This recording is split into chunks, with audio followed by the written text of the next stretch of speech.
มาสงขลาฝั่งใต้ที่อยู่ในเมืองใต้เลยอยู่ในเมืองไทยนะครับเนาะเมื่อในวันที่17เดือนที่7 2019นะครับเนาะทำในข่าวยาม4 โมงนะเนาะ4 โมงเมืองไทยกับ4 โมงถ้าเป็นเมืองเราก็4 นายเนี่ยเนาะแล้วจึงไทยเนี่ยเนาะทำในก็มาทบจำข่าวใจหยัดหนุ่มนะครับเนาะในพบอะไรครับอะไรเงี้ยกันได้บ้านยาวนะครับเนาะเพราะว่ากว่าเดะนะครับเนาะมันเป็นบรรยุทธ์เนี่ยเนาะบรรยุทธ์แล้วก็เมืองไทยบ้านเราว่าวันเขาพรรษาเนี่ยเนาะเขาพรรษาเมืองไทยเดี๋ยวว่าเขาว่ายาวเนี่ยเนาะมันเจ้าเขาว่าเนี่ยนะตะกาก็เขาว่าเนี่ยก็มีความหมายเหมือนกันเนี่ยเนาะฟังอะไรมีความหมายเนี่ยในข้าวตัง3 เดือนเนี่ยเนาะมันจังว่าต้องจำแต่คาเนี่ยเนาะแต่คามีมาตั้งแต่ปานปู่ปานม่อนต่อถึงปานเมื่อแล้วเนี่ยเนาะในข้าวตัง3 เดือนในเปิ้นแต่มาผัวแม่เนี่ยเนาะไปอะไรกันก็ต้องป้าปุ่นเนาะป้าอันออกว่าปุ่นเนาะในข้าวตัง3 เดือนนี่แต่เปิ้นเอากันเนี่ยเนาะแต่คนที่เอากันก็แต่มีกันเนาะแต่ว่ามันแต่มีกำเอกไว้ค่ะกำคนตั้งนำได้เปิ้นเต็มเอาเนาะมันได้ว่าป้าออกว่าก่อนเนี่ยเนาะก่อนนั้นนั่นแหละเขาว่านี่ก็ผลจากเมืองเฮาค้าเนี่ยก็ต้องในเมืองใต้ได้ก็เพราะเขาว่าเนี่ยก็คนเฒ่าคนแก่เนี่ยก็เพิ่นได้กันนอนบ้านกันกันก็กันนอนเกี่ยงกันเนี่ยเนาะจะกันนอนวันฮะรัดเพชรข้างวันนี้เลยกว่านอนเกี่ยงเนี่ยเนาะกว่านอนตีเกี่ยงกันเนี่ยเนาะปลุกศีลนายศีลเนี่ยเนาะเขาว่านั้นเข้าตั้ง3 เดือนเนี่ยเนาะเปิดคนที่กินเราก็เป็นประกรรมใดก็เตลีเนี่ยเนาะเข้าตั้ง3 เดือนเนี่ยกินเรากินเบี้ยเอาเนี่ยเนาะเพื่อปฏิกรรมลายเนี่ยเนาะเพิ่มกรรมใดก็กินนั่นน่ะเนาะกำแก้วเพิ่มกรรมอะไรก็ กำแก้วให้กินได้กันนะเนาะเพิ่มกรรมอะไรก็ประกรรมอะไรก็มันก็อะไรกุศลตั้งดีเนี่ยเนาะข้าวตั้ง3 เดือนเนี่ยมันจะความไทยนะงดเราเข้าพรรษาเนี่ยนั่นเนาะงดเราเข้าพรรษาตั้งเบิ่งเฮาแต่ก็ผมจังว่าข้าวหวานเนี่ยข้าวตั้ง3 เดือนเนี่ยกินดาวเนี่ยก็ติ่มกินดาวกินหนังก็ติกรรมได้ก็มีตั้งน้ำเนี่ยเนาะแต่ว่ามันเป็นนักศีลนักบาเนี่ยเนาะเฮ็ดโดยเฮ็ดตั้งดิกุศลกันให้ไหนเพื่อเป็นเดินมนต์เดินลาบให้ไหนเนาะแต่มีคนเฒ่าคนแก่เนี่ยแต่ก่อนนอนจ้องเนี่ยเนาะมาคนเฒ่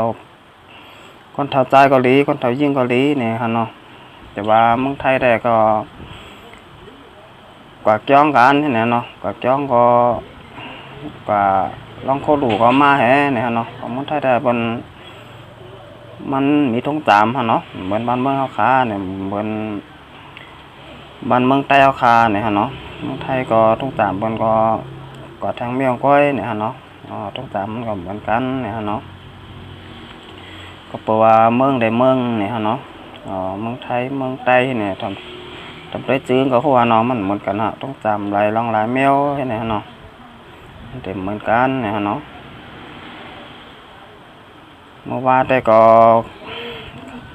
ขาดแต่กว่าเลยวัดเม็ดแดงเนี่ยเนาะวัดเม็ดแดงเนี่ยก็วัดบานเด่นเนี่ยเนาะวัดบานเด่นเป็นวัดตีไว้ยาวเต้ๆเนี่ยเนาะนักเกียงใหม่เนี่ยแต่จังว่าเผายามกว่าฮอตกว่าแพ้วเนี่ยก็แต่หู้อยู่เนาะเป็นเฮ็ดแคมป์เต้ๆเนี่ยเนาะจะมีไว้หลายหลายเมียวเนี่ยเนาะมันจังว่าที่เป็นตั้งขึ้นบัดเนี่ยเนาะที่เป็นนักกาก็มีเนี่ยเนาะเป็นนักกาก็มีเป็นนกยุงให้เนี่ยเนาะแคมเตะๆค่ะเป็นบัดดนตรีบัดเยอะบัดร้องให้เนี่ยเนาะดนตรีจักรวาลมันจุ่มใกล้มาให้เนี่ยเนาะก็มีปอยมีลามให้เนี่ยเนาะใกล้มาตีบัดวันเรียนไหนเนี่ยเนาะสองมาพอเริ่มไปยามวัดยามแพ้วเนี่ยก็กว่าดีด้วยก็ดีอยู่เนี่ยค่ะเนาะ วัดแต่แคมเตะๆค่ะใครว่าอยากเลยเซเปิ้นแล้วค่ะนะนักเกียงใหม่เนี่ยที่ขยามกว่ามาเส้นไหนฮะนะมันก็วัดแต่ก็นำแก่เต้งอะฮะน้องนักเกียงใหม่เนี่ยนำแต่วัดฮะนะแต่ว่าวัดอันที่เป็นวัดอย่างวัดหลงให้ไหนมันก็มีค่ะเนาะมันเป็นวัดอันวัดอ่อนวัดทางให้ไหนเนาะมันก็ใหญ่ค่ะเนาะมันได้ระบายใหญ่แต่วัดวันเด่นไม่แดงให้ไหนค่ะเนาะแต่พยายามหอดยามเด้เนี่ยก็กว่าเลยกว่าหางกอลีฮะเนาะกอลีก็กะลูกกะตานี่นะเนาะกอลีละลายเขาค้ากำบางกับกะลูกกะตานี่เดี๋ยวอะไรก็โสบ้านเนาะมันได้แต่มันได้กว่าแล้วเนี่ยเนาะมันได้แต่ก็อยู่เอินเนี่ยเนาะอยู่เอินก้อยขามันได้แต่มันได้แต่มีแต่มาลัดข่าวนอกเมืองพ้องอันนี้เนาะแต่ข่าวนอกบ้านนอกเมืองเขาข่าวก็ลัดกันตาเสเนี่ยเนาะเขามาทำด้วยข่าวนอกวันนอกเมืองบ่าเมืองนอกวันนี้มันเป็นจังเฮ้เนี่ยเนาะเมืองที่มีก้นนำโดยเซเปิลในโลกเนี่ยเนาะเมืองที่มีก้นนำโดยเซเปิลเนี่ยเนาะที่หนึ่งได้เป็นเมืองเขเนี่ยเนาะเมืองเข1,140 กว่าล้านเนี่ยเนาะนำโดยเซเปิลค่ะเมืองเขอยู่ที่หนึ่งเนี่ยเนาะที่สองซ้ำเป็นเมืองสังลาเนี่ยเป็นเมืองอินเดียค่ะ1,030 กว่าล้านเนี่ยเนาะเมืองอินเดียเนี่ยเนาะอินเดียที่สามซ้ำเป็นเมืองสังลาเนี่ยสหรัฐอเมริกาเนี่ยเนาะเมืองอเมริกันมันจะมีก้นอยู่326 กว่าล้านเนี่ยเนาะ326 กว่าล้านเมืองอเมริกาเนี่ยเนาะอเมริกาที่สี่ซ้ำเป็นอินโดนีเซียเนี่ยเนาะเมืองอินโดนีเซียมีอยู่264 ล้านเห็นไหมเนาะมี264 ล้านที่ห้าซ้ำเป็นเมืองสังลาเนี่ยเมืองปาซินค่ะเมืองปาซินนี่มีอยู่211 กว่าล้านเนี่ยเนาะเมืองปาซินเนี่ยเนาะในที่ขลาดมาเนี่ยก็เป็นเมืองนอกเนี่ยเนาะเมืองนอกครับเป็นเพื่อความไทยเป็นคำว่าเมืองยุโรปเนี่ยเนาะทั้ง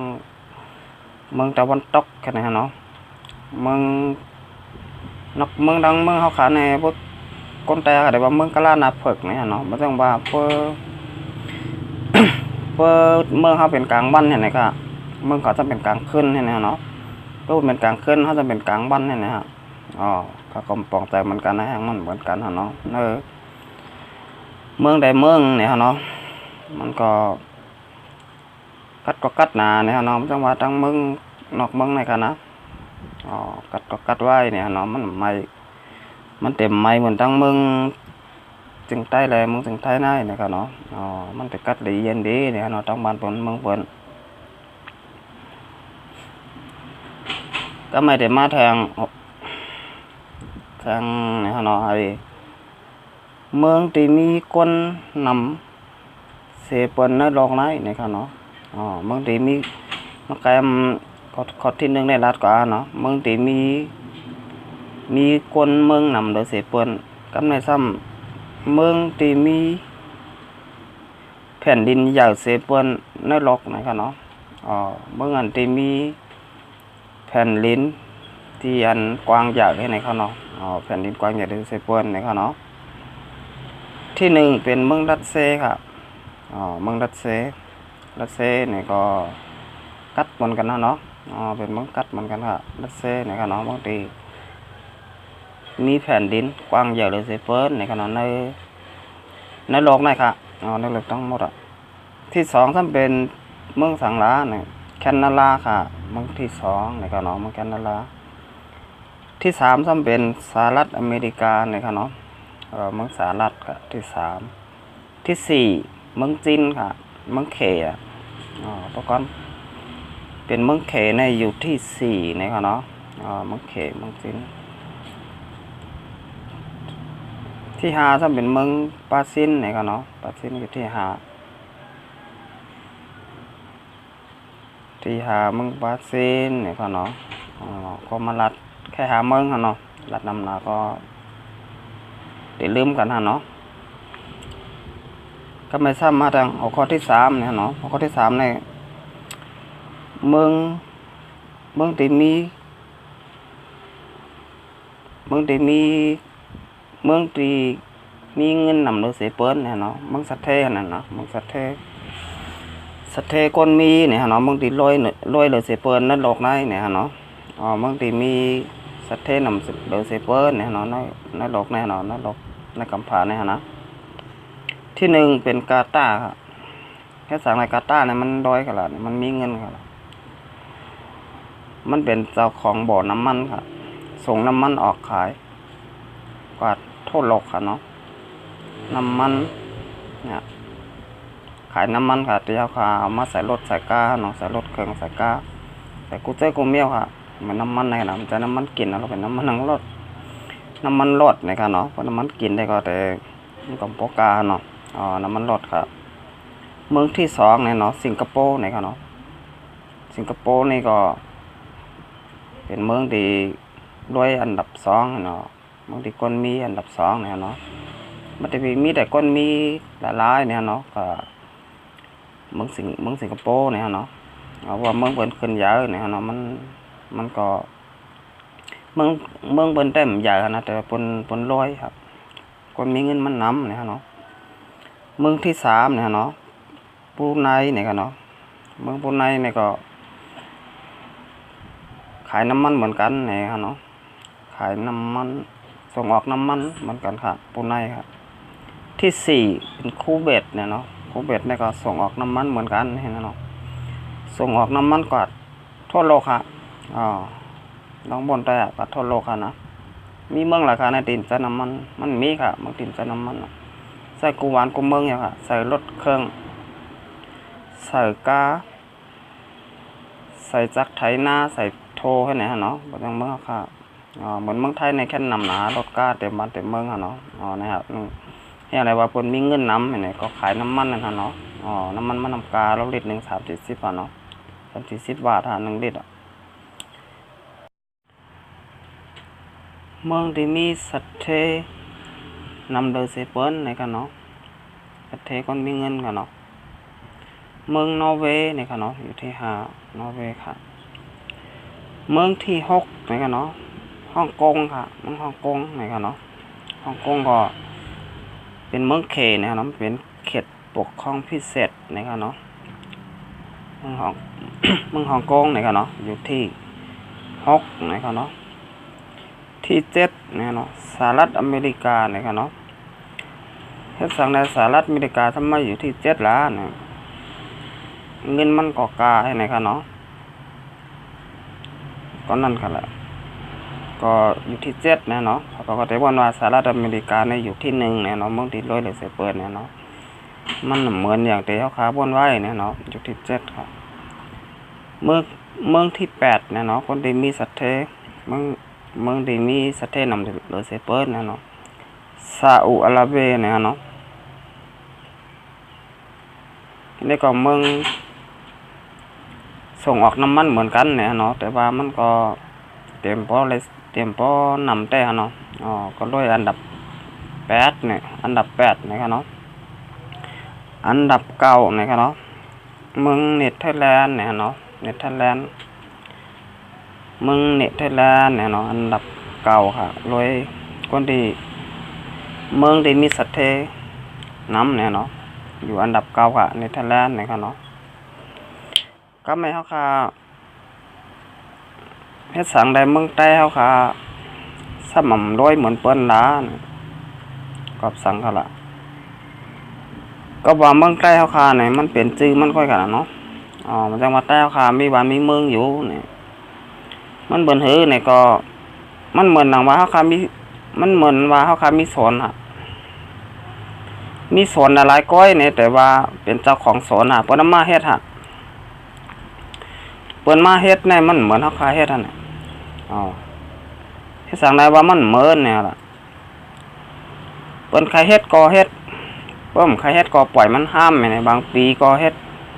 บางปีก็ซ้ำเฮ็ดได้นะเนาะปล่อยมัน6มัน5แหมเป็น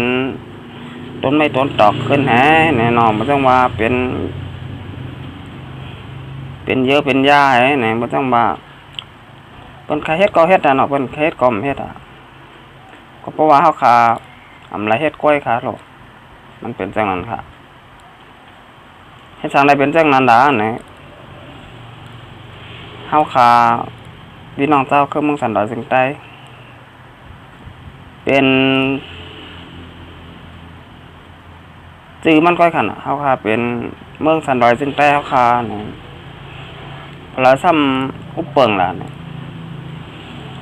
มันเจ้าคือใต้เฮาคันกันเป็นเจ้าคือต่างเจ้าคือเนี่ยมาอุปเปิง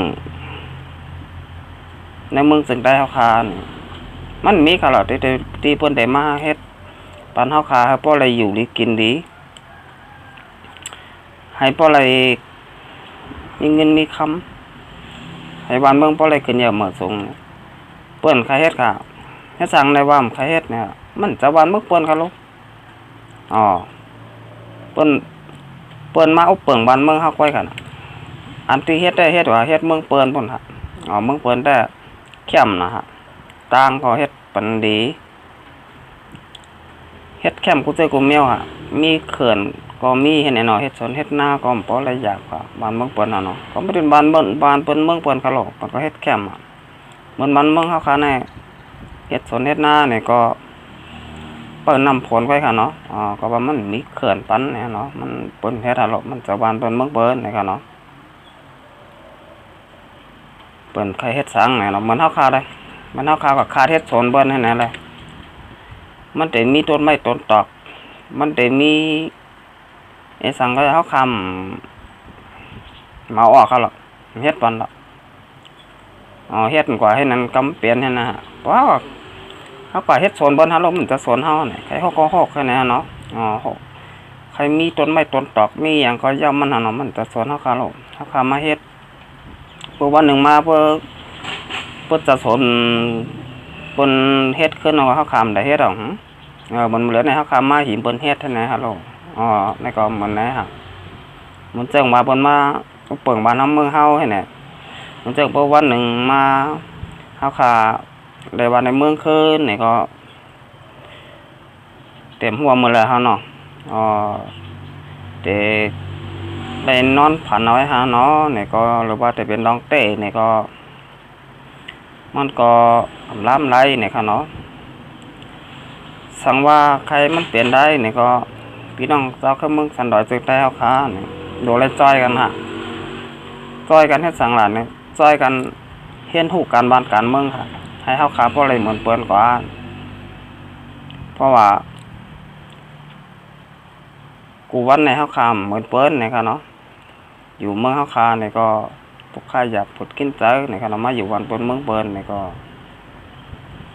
เหมือนกันเนี่ยเนาะทุกข้าอยากผุดกินเจอเหมือนกันเนี่ยเนาะเฮาค้าหลุดจอยกันฮะจอยกันกินจ่องหวานจอยกันหามจ่องเบาอันฮะน่ะโหลดจอยกันมันจะหมดครับตัวหมดค่ะเลยหมดตัวเล็กๆก็ฮะเนาะมันเอาตัวใหญ่ๆเลยฮะเหมือนมุงเหมือนแมงเหมือนในหางเนี่ยตัวใหญ่กับมันเต้ๆฮะนั่นมันก็ยังเอาอะไรฮะเนาะเพราะว่าแห้งเนี่ยมันจอยกันฮะเพิ่มจอยกันในตัวใหญ่ๆเลยให้ไรฮะมันเอาอะไรฮะหมดมันตัวเล็กๆก้อยเนี่ยเนาะมันยังมันจอยกันเนี่ยเนาะจอยกันเฮ็ดจอยกันหาให้เนี่ยเนาะเพราะว่าเฮาข้ามจอยกันเนี่ยตัวเก่าตัวเมื่อเฮ้เมืองใต้ก็อะไรก็ไรอะไรก็ย่อมมันนะเฮ้อยู่เมืองไทยนี่ก็จ่อยเหงาก็แต่คนอยู่เมืองใต้ก็อยู่เมืองใต้นี่ก็ได้อยู่สากินสาอย่างก็อยู่สากินสาครับมันเฮ็ดสังอะไรนะมันเหมือนเฮาเก็บกินจางได้วันบนค่ะเหมือนกูวันนี่ฮะนะเพราะว่าเมืองใต้เฮาคันเนี่ยแต่เฮาคันได้มักมีเป็นเต้เป็นบามีเงินเป็นหมื่นล้านพันล้านแสนล้านมันมีค่ะมันมีพ่อเพราะว่ามันมีก้นเฮ็ดปันเฮาคันการก็เฮ็ดเผาเฮ็ดมันให้ไหนครับด้วยค่ะแหละมีคนที่ได้มาจอยเลยเฮาค่ะ เฮ็ดสวนเฮ็ดนาเฮ็ดสวนก็บ่ปลูกข้าวเขเหมือนกันปลูกงาก็ปลูกงาเหมือนกันมันมีคนมาช่วยเหลือนะสังว่าเฮาคาเป็นบ้านเมืองเฮาคาเนี่ยเมืองใต้เฮาคาอุปเปิงทางก้อยเนี่ยมันหนูเลยจอยแถมกันฮะบนจังหวัดเปิ้นเมืองเปิ้นหั่นเนาะมันสิมีรัฐบาลเปิ้นเนี่ยเนาะมาจอยเดี๋ยวคนบ้านคนเมืองเนี่ยหั่นเนาะอ๋อทั้งบ้านเมืองคำเฮ็ดสังหลาเนี่ยบ่น้องโจยาหั่นมันยาบ้านยาเมืองไว้อ่ะอ๋อมันมีแต่มาจอยคนบ้านคนเมืองยาบ้านยาเมืองติ๊กเนี่ยเนาะอ๋อกำมายาป่าไม้เฮาคากำมายาลอยเฮาคาให้เนี่ยเนาะเพราะว่าเฮาคำอ่อนพร้อมกันในแต่มื้อไหนกว่าเนี่ยเพื่อเฮาคาคัดเจอเนี่ยมันก็สิเปลี่ยนมาหลายอยู่นี่ค่ะเนาะวันนั้นคัดเจอเห็นฮู้การบ้านการเมืองนี่รู้หลายป่องใจกันมันการเมืองมาเฮาคาสิเฮ็ดจังหือนี่มันจังว่าให้บ้านเมืองใต้เฮาคาไหลมาอุบเปิงไว้ทางขอเนี่ยเนาะอย่าไปให้มันได้ตกอยู่ในมือเปิ้นนี่ค่ะเนาะมันจังว่ามันเรื่องในปุ่มนั่นค่ะเนาะมันจังเต่าทั้งฝั่งใต้เนี่ยเนาะเต่านั่นมันเทิงกันนั่นน่ะกว่าร้อยเนี่ยมันยังเป๊ะฝั่งใต้อะไรเนี่ยเนาะที่เฮา